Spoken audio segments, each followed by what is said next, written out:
The Lost and Found Box. In a cozy little town called Maplewood, there was a cheerful preschool with a red roof, a squeaky green swing, and a magical corner that everyone called the Lost and Found Box.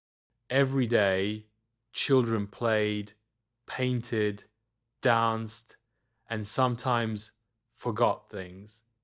Hair clips, mittens, stuffed animals, crayons, and every day these forgotten treasures found their way into the big, blue, lost and found box that sat near the coat rack. It was no ordinary box.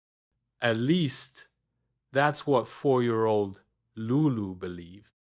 Lulu had shiny black hair tied into 2 bouncy buns, a rainbow backpack, and a mind full of wonderings.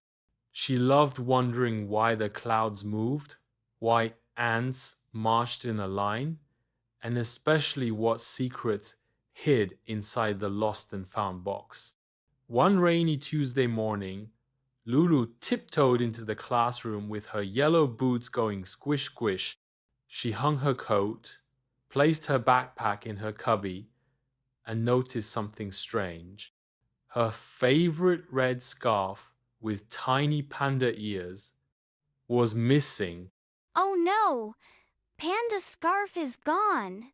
She searched under the art table, behind the reading rug, inside the toy kitchen, but it was nowhere until she peeked at the big blue box. The lost and found. Her teacher, Miss Annie, smiled and said gently, Go ahead, Lulu. Let's see if your scarf went on a little adventure. Lulu slowly lifted the lid of the lost and found box. Inside were mittens that didn't match, socks with stars, a lonely slipper, 3 sippy cups, a glittery crown, and no scarf. Lulu's lips turned into a tiny frown, but then wiggle something twitched. She blinked. The sock moved. Hello?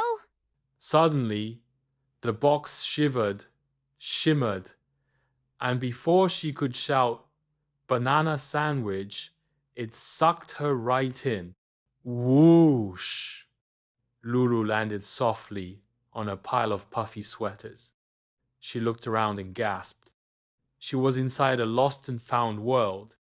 There were towers made of shoeboxes, rivers of spilled glitter, and floating umbrellas that flew like birds. And in the middle of it all was a sign that said, "Welcome to the kingdom of lost things." Lulu's eyes sparkled. Wow! Suddenly, a tiny voice squeaked, "You're not lost, are you?" Lulu turned to see a walking pencil case with wiggly zipper teeth. I'm Lulu. I'm looking for my red panda scarf. The pencil case bowed politely. "Well then, I shall call for the seekers." Soon, a team of wobbly-legged items marched in: a ballet slipper, a toy truck, a crayon with no wrapper, and a sassy banana-shaped eraser. We're the seekers, helping things get found. Can we find my panda scarf together? The crayon saluted. To the maze of forgotten mittens.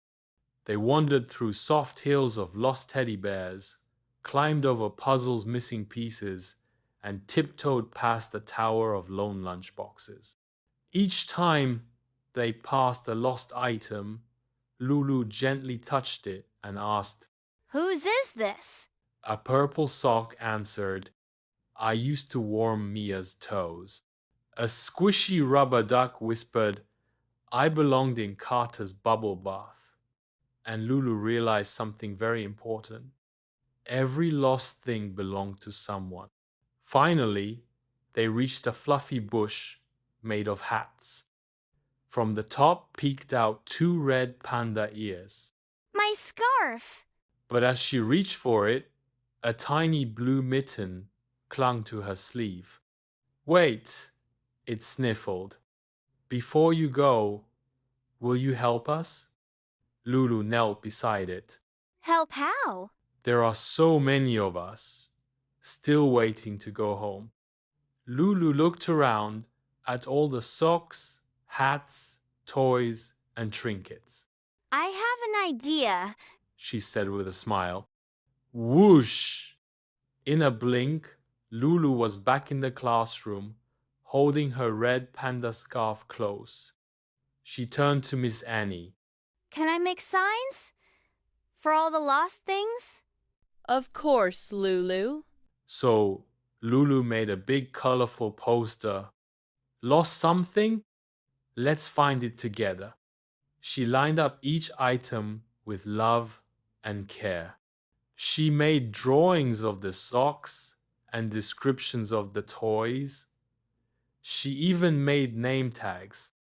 I miss Emily, said the glittery crown. One by one, the children came, I found my superhero cape, shouted Max. That's my bunny slipper, Giggled Zoe. Even Mia ran up and hugged her purple sock. Lulu beamed. The lost and found box began to empty, and Lulu's heart felt full.